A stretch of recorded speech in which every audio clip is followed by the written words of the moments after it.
Hello, Jamie back from Inky and Scrappy with episode 3.2. So the episode 3 we did the same card, kind of the same card as we did episode 1, or I mean episode 2 we did this one with this one. We're just making it a little bit wider for episode 3, and then we added pattern paper instead of doing an ink blended background.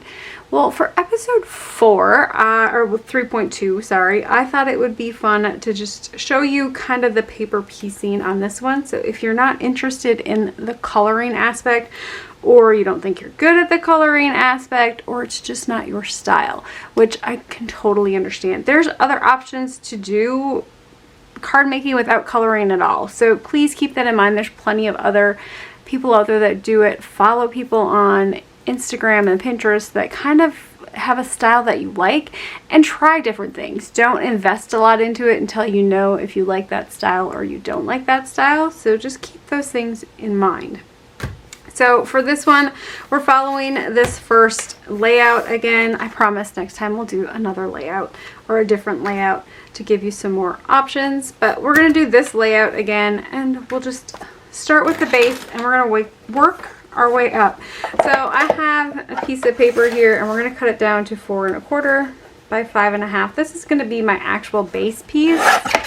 Now keep in mind that you don't have to put them on a card front if you're not ready to do a card. This can just be your sheet of paper. Throw them in a cheap Dollar Tree album and you can flip through and see your progress. It's, you know, it's always a work in progress. So I already pre-stamped everything just because I want to save a little bit of time with this one. It's just kind of an additional one to the one that we did last episode. So, and this one will air before, probably on the same day as that original one. So I stamped my image. I kind of, you know, selectively stamped it so I could get 2 of them on my piece here. But so ultimately I'm just taking that image, I had it in my stamp platform, stamped my image onto my piece of paper, and then I took pattern paper and I stamped it on there as well. So I don't need all of these. I'm only going to use one, I think, but you could definitely do it with 2 different ones. And all I'm going to do is kind of cut either along that black line, inside that black line. It's kind of up to you how you want to do this one. I am going to try to stay kind of on that black line for the most part. Once we get here, so this is where our lady's head kind of comes up and out of the T. So it is a little bit more finicky when you're talking fussy cutting, right? Because, well, technically I only need this part, so I don't need to cut around her neck. I need to cut around the inside of the cup because I don't want my tea or my coffee, well, I guess it's tea because there's a tea bag. I don't want my tea to be flower colored. I guess it could be flower tea. I'm trying to stay on the side of the black line that is going to be towards the cup, if that makes sense. The outside isn't, I guess, as finicky on this one as you're gonna look at your actual image that you're gonna have to color or piece in otherwise. So the other thing you can do with an image this size, because it is a little bit of a bigger image, so you could definitely stamp it out on multiple colors of cardstock and paper piece everything in. It's not for everyone. I will give you that one. I used to run a design team, and there was one lady, whenever we had paper piecing on the docket, she was like, yeah, peace out. I do not enjoy that. I am not going to do that challenge. And so she just didn't participate in those weeks, which I didn't understand, I guess at that point, like why, but you know, I can appreciate that she knew that she didn't like doing it. And so therefore she was like, yep, not my thing. Now here with the tea bag, I'm going to actually piece another piece on top of the tea bag. So I'm going to cut around it, but I could have just cut through it. It wouldn't have really mattered on this one.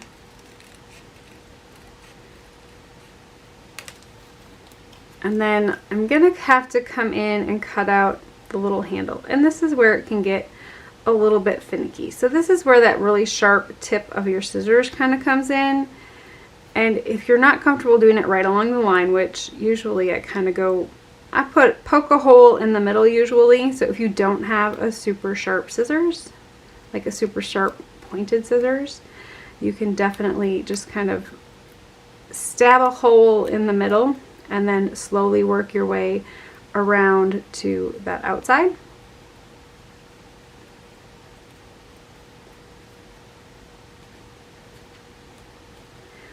And the other thing with this one is it's gonna get thin in spots. Like up here by the handle, it's gonna get kind of close. And depending upon your image, it can get really close. So the other one I like doing this, I don't do this a whole lot because it's finicky and it takes time to cut, right? But it gives that mug just kind of that, a little bit of extra pop. The other thing you can do is come in with either a gray colored pencil or a light gray alcohol marker. Let's see if I have, I'm just gonna do a neutral gray, a light neutral gray here, and I'm just gonna add just a little bit, and it doesn't have to be much. I just want to add a little bit along the back side here, just to kind of give a little bit of a shadow. It's not needed, it's just something extra you can do if you so choose. You can also go along that tea bag here if you want to give that a little bit of a shadow as well. It'll just kind of help it pop off that cup, and it'll give you a little bit more depth and dimension, and it really doesn't take a lot, but it's definitely something that you can try if you would like to. So for this one, I would probably, if I was going to do this like extra because I like my layers to line up, you could definitely cut another one out of the lady and just cut the legs out and do that type of thing. But for this one, I'm going to come in with just a skin tone. I'm going to use Barely Beige, so it's R196. I could definitely go darker. I'm just kind of using the ones that are currently on my desk, and so I'm just gonna come in and kind of add that shadow in here. And you don't have to be totally, wherever it's gonna actually get covered with that colored paper, you really don't have to worry about staying in the line so much. It's not that big of a deal. And I'm just gonna come in and do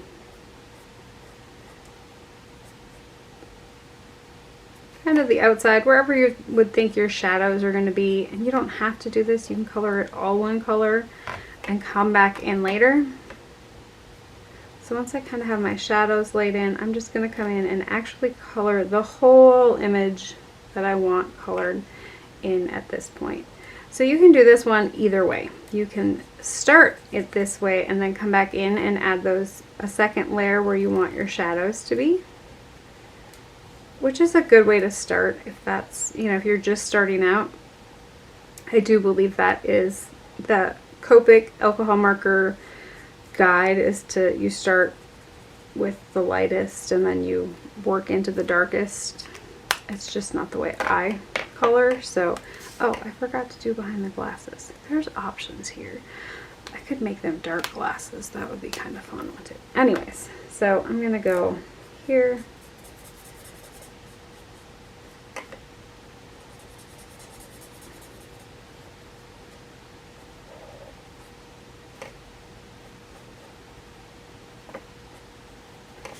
Alright, so I have her glasses, well, her glasses are colored in. You could definitely add a blue tint to that if you so chose to.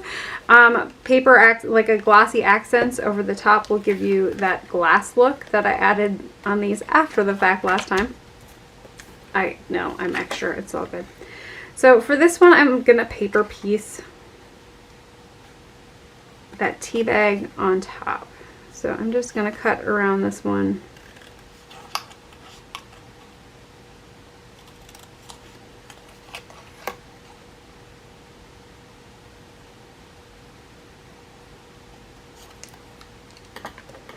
And I could have, stamped it again and made the heart match, those types of things. Let's see, I think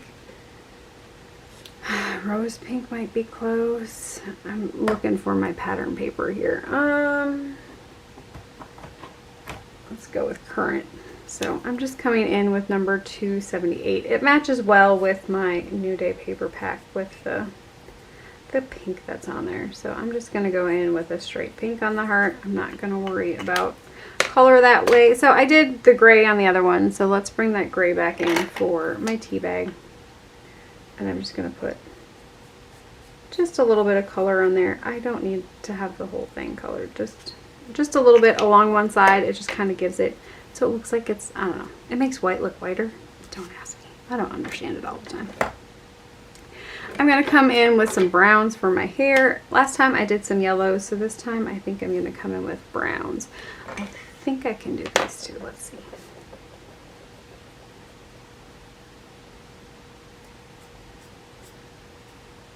And I'm not great with hair, so it's taken me a long time to get to this point with hair. There's definitely other colorists or creators out there that color a lot better than I do, and so go watch them. That's how I think we tend to learn and get better, is by watching other people do things and see how they do it, and then I don't know, you learn their tips and their tricks, and sometimes you like how they do things and it works well. But I usually go in with my darkest, and then I come in, usually hair, I usually do a three layer one. I'm keeping this fairly easy, so I'm just going to do a 2-layer, a darker, and then a lighter to kind of add in some highlights. Coming back in with that lighter tone over some of the area that I've already colored. I don't want to go all the way back in because I kind of want to keep it to have a little bit of some highlighter spots or lighter spots. Coming back in with that dark and just kind of pulling those, because the lighter color is going to push the dark into the paper a little bit more. And so just coming back in with that dark tone and maybe finding some lines that you liked from your first initial one or didn't like and you want to change the direction, you can definitely try to do that at this point. You can always do multiple layers. Keep that in mind. If you're not getting a good blend or a good look, just add another layer on top. You can always go darker, well, until you get black. But sometimes, throwing it away and starting over works fine too. So for this one, I need to do my tea on this one. Let's just do the lighter one. So we had milk in our tea today because, sometimes that's how it goes, right? A lighter tea. I guess you could do green tea, like a greenish brown. Is that what color you would go with green tea? I picked up some chai tea latte. Well, it's latte mix, so it doesn't actually have dairy in it. So it's just the chai tea, like concentrate. It is good. Probably because it has a boatload of honey in it. And I usually don't add sugar to my tea.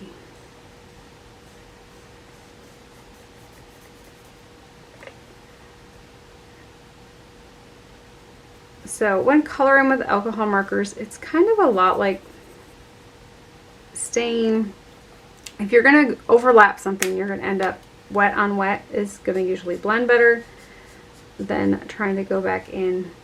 And so if you do the whole area again and then continually add in that new area, you're going to build up your layers on the outside, or the first area you colored, and then the second layer you colored, and then the third layer you colored. So you'll get that. It's a smoother look. But don't worry if it doesn't look smooth right away. It takes time. I promise. It takes time. It's taken me eons. Do I want to cut this? I don't think I'm going to cut her out. I think I'm just going to leave it as this, like this time. And then because I'm actually coming in with my image, I'm just going to come in here and kind of give it a place to rest. It doesn't have to be perfect. It doesn't have to be pretty. It's just kind of gives it a spot to sit, right? It's not even straight. We're good. All right. So for this one, I'm just coming in with my liquid glue. I'm gonna run this one around. And so this is a good thing to do if you're not comfortable coloring or you're worried about, it kind of takes out the those bigger areas when you're coloring with markers the first time can get a little, shall we say, nerve-wracking. And so this kind of cuts down on a little bit of that, plus it adds a fun pattern to the actual image without a whole lot of added, you know, color time, because something like that would take forever to actually color. And then we're going to layer this one on top.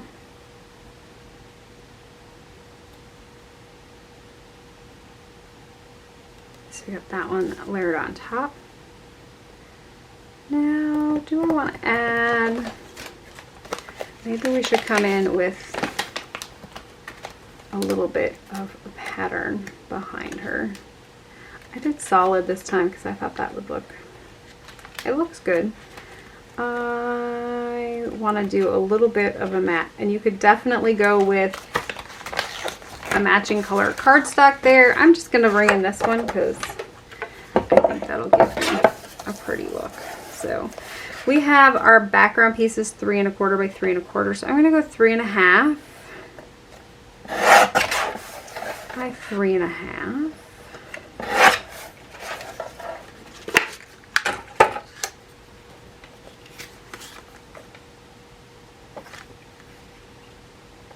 And that one's just going to add, it kind of brings in this pattern to that one, and it kind of breaks up that solid purple. Now, let's do her this way. So we talked about last time, we talked about like changing your, so yes, my original one was done the other direction, but let's do this one this way this time. I think I like that.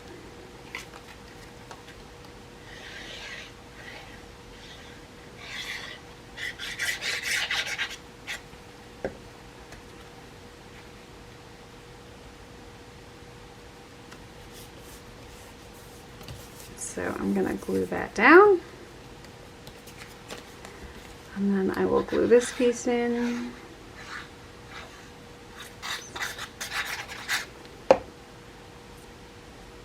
Glue my finger.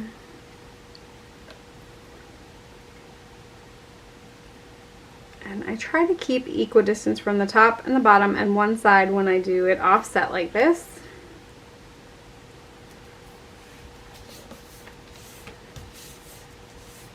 Now, I have the sentiment here, you know, when it's this way, I have the sentiment going this way. But being I'm going this way, so either I can find a sentiment that's going to go up and down.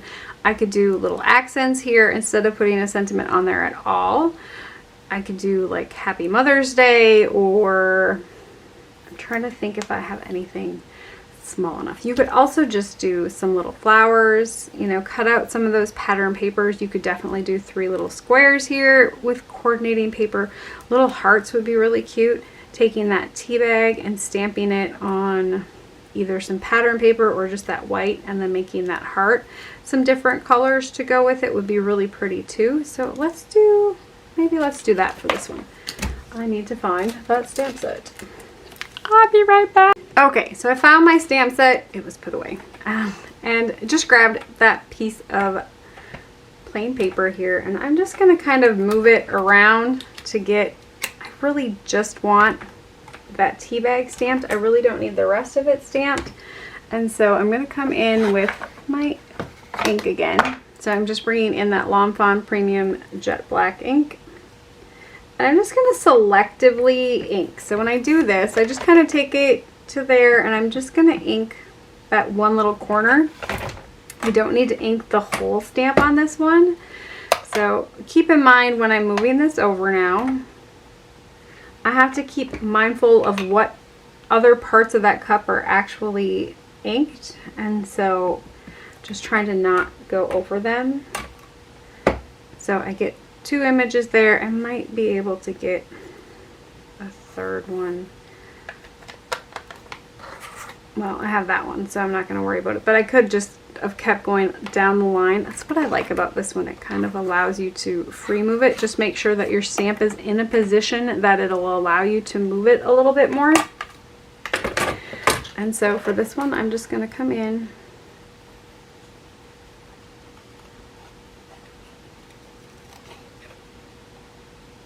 cut out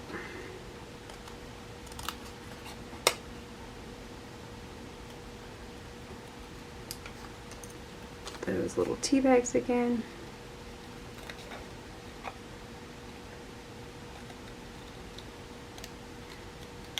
So if you have, let's say you're doing, maybe you're doing that little mermaid scene, and instead of doing a sentiment there, maybe you could put some little fish on the side, or if you have a bigger mermaid set, maybe there's some coral or some little shells. That would look really cute there. Little hearts almost always look cute as long as it's, you know, a hearts and flowers kind of card.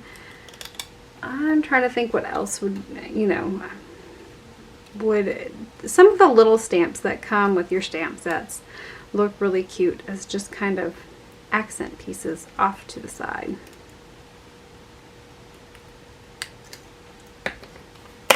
So I have all three of those cut out. I'm just going to come in with that gray marker again, and I'm just going to add kind of the same that we did on the other. Kind of following that outside line on one side. You could switch sides if you want. I just wanted to keep it kind of all in one spot. Now, do I want to do them all pink? So I think I'll do one pink.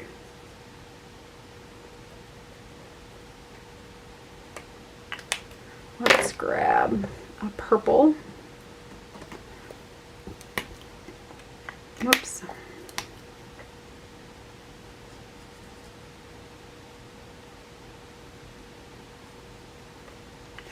And let's see, a blue. Kind of have a dark, deep dark blue there. Let's go with, I think 71 is probably the color I want. I could be wrong, but let's go with it. So if you're looking even just to try alcohol markers, you can get a really, I think they're like a $10 or $20 set at, I think Sam's Club had them, and there's enough of a variety there that I think it'll work, you know, to give you at least some basics to see if you even like them, and then if you like it, you can definitely, you know, add on to your collection or get Ohuhu's or the other style if that's what you would like. Now these all have strings on them. Do I want to add, if you had string, you could add some black string to them or some white string to them. That would be really cute. You can take a black fine liner or a black marker and kind of just add, you know, like a little bow on top of them would be kind of cute. All of those options are available, I guess. If you have them, go for it. So I'm just try to find the center there, and I'm just going to add some glue onto that.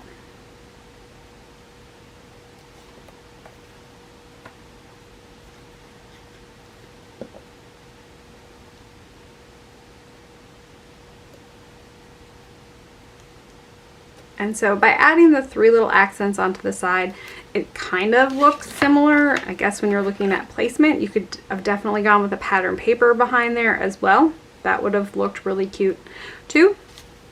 But it's the same layout, the same image, and you get a couple of different options ultimately with that same. And this one is just, I love this one just as much as I love this one. Now the sentiment I will probably put on the inside, and I'll probably do that one on the inside or do a Happy Mother's Day or something like that on the inside of this one.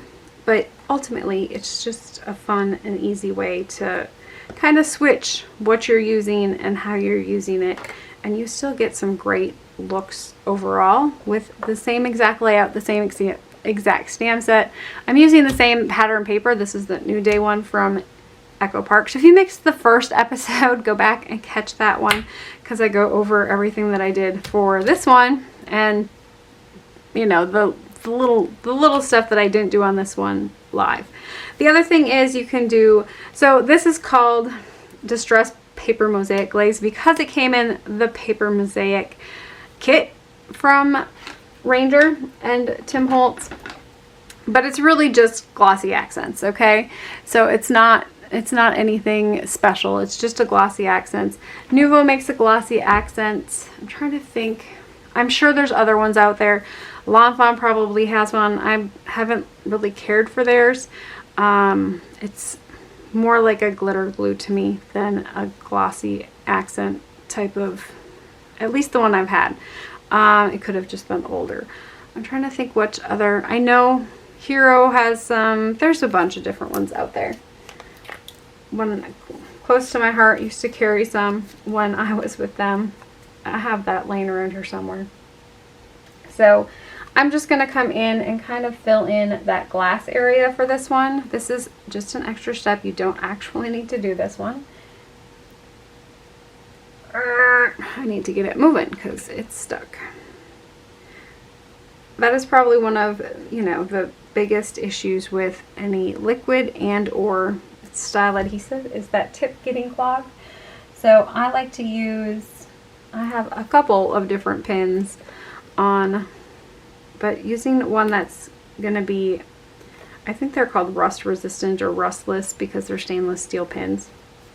You can pick up a fairly large size amount of them at like a fabric store, or even like Walmart might carry them in their craft section to kind of help open up those.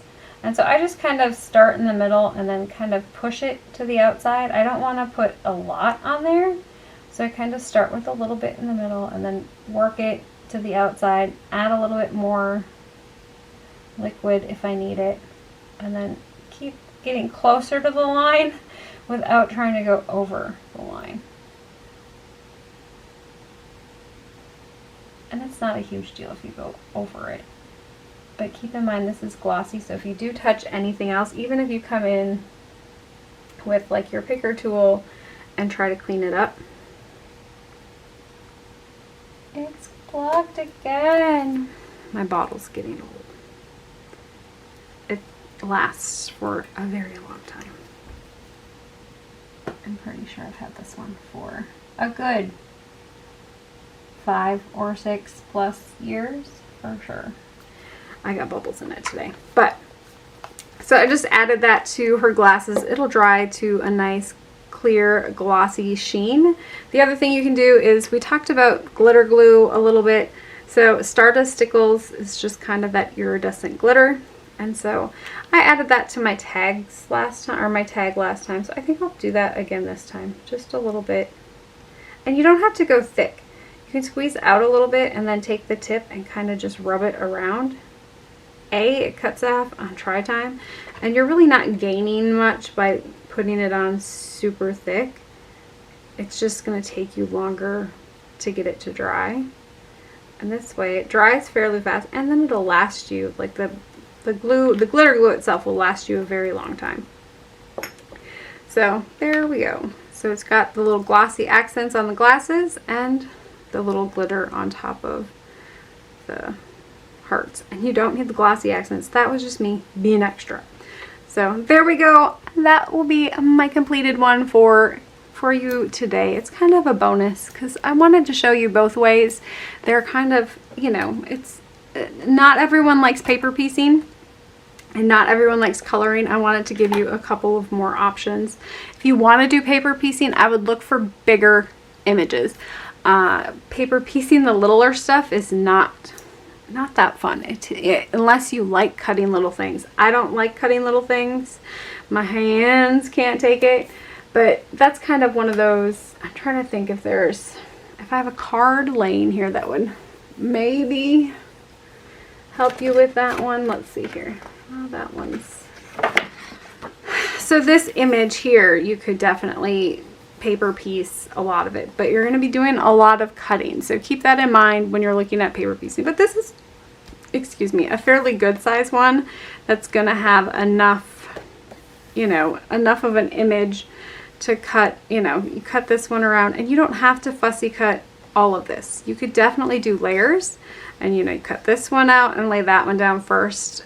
I would stamp your image that you want on the paper where you want it first, and then I'd lay this one down. I would probably just cut it. I wouldn't probably cut her head And then I would do that one separately if I want to do it this way, unless you want to do, you know, I haven't done that one that way, so I couldn't tell you which way is the better way to do it. I'm trying to think. So, but I would definitely go for bigger ones, because this stamp is, granted, it's a little bit bigger, but those areas are fairly small and the cuts are going to be a little bit harder. So that's kind of one of those that, even like the mermaid, like cutting that, you'd have to cut each one of that out. That's, you know, that one's not too bad, but you could definitely paper piece in her swimsuit if you wanted to. That could work for you. I think that's about all I have today. So I hope you have an amazing rest of your day. Keep getting inky. Drop me a comment below if there's something that you would like. These are recorded in advance, so right now I'm probably about 2 to 3 weeks out in videoing. So if you ask me a question and want me to show you, it might take a couple of weeks for me to actually get to it.